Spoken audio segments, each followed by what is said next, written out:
सभी प्रभु प्रेमियों को मेरा प्यार भरा राधे राधे। जय श्री कृष्ण।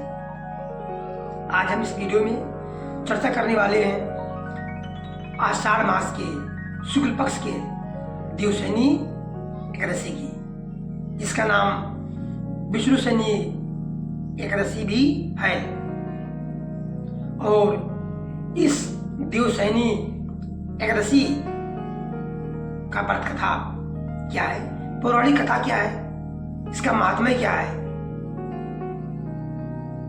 इस वीडियो में आप लोगों को जानकारी मिलेगी। इसलिए निवेदन है कि पूरी वीडियो में बने रहिए ताकि इस कथा का रहस्य, इस कथा का महात्म्य आप लोगों को मिल सके। जैसा कि नाम से ही स्पष्ट है, देवशयनी एकादशी, विष्णु शयनी एकादशी।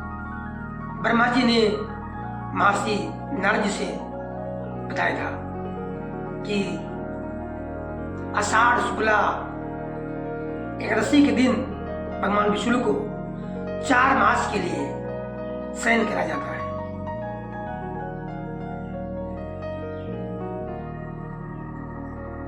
आषाढ़, श्रावण, भाद्रपद, अश्विन, ये 4 माह बीतने के बाद कार्तिक शुक्ला एकादशी के दिन भगवान विष्णु निद्रा से जागते हैं, या फिर भगवान विष्णु को देवताओं द्वारा जगाया जाता है,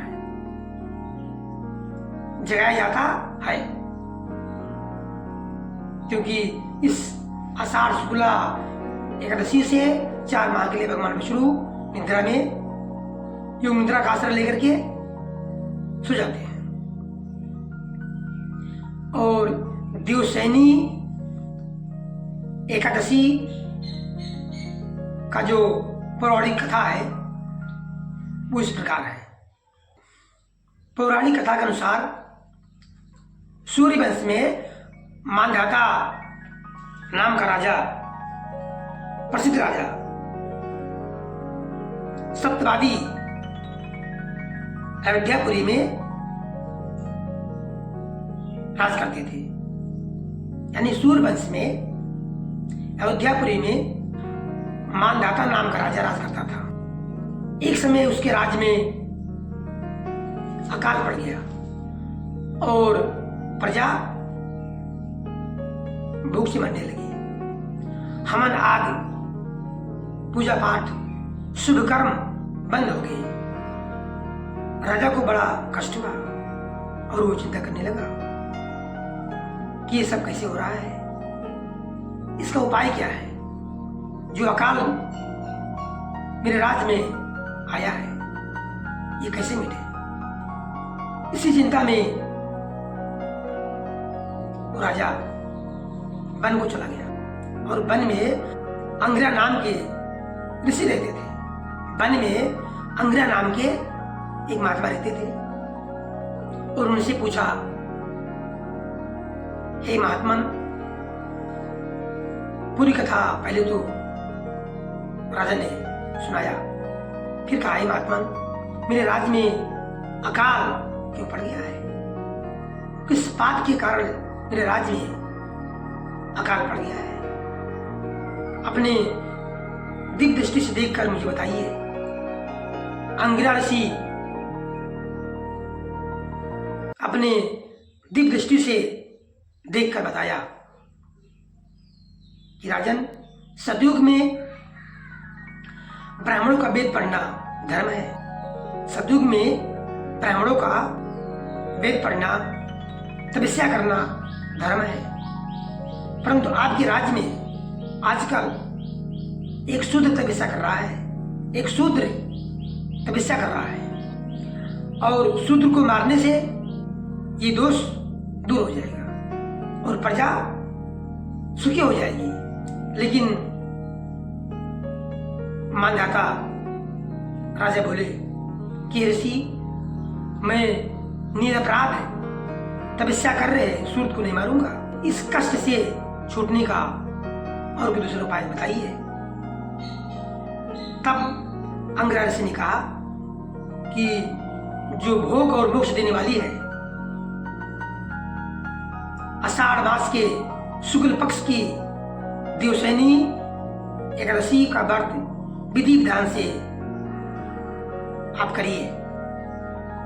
इसके व्रत के प्रभाव से सब कष्ट दूर हो जाएंगे, भोग मोक्ष प्राप्त होगा, और उसके प्रभाव से, इस व्रत के प्रभाव से चतुर्मास तक वर्षा होगी। इस प्रकार राजा मानधाता विधि विधान से देवशयनी एकादशी का व्रत किया, देवशयनी एकादशी का व्रत किया, और समस्त कष्टों से राजा छूट गया। उसके राज्य में जो अकाल पड़ा था समाप्त हो गया, सभी प्रजाजन सुखी हो गए। और इस दिन विष्णुशयनी एकादशी का व्रत कथा सुनने से अकाल मृत्यु का भय दूर हो जाता है, और इसी दिन तुलसी का बीज बोने से महान पुण्य मिलता है। तुलसी की पमन से यमराज को भय मिलता है। जिनका कंठ तुलसी की माला से सुशोभित होता है, उसका जीवन धन समझना चाहिए। तो ये कथा थी आषाढ़ शुक्ला देवशयनी विष्णुशयनी एकादशी व्रत की। मुझे उम्मीद है कि इस कथा से आप लोगों को कुछ न कुछ जानकारी प्राप्त हुई होगी। सभी का दिन शुभ हो, सभी को प्रभु की भक्ति प्राप्त हो। जय श्रीमन नारायण। राधे राधे।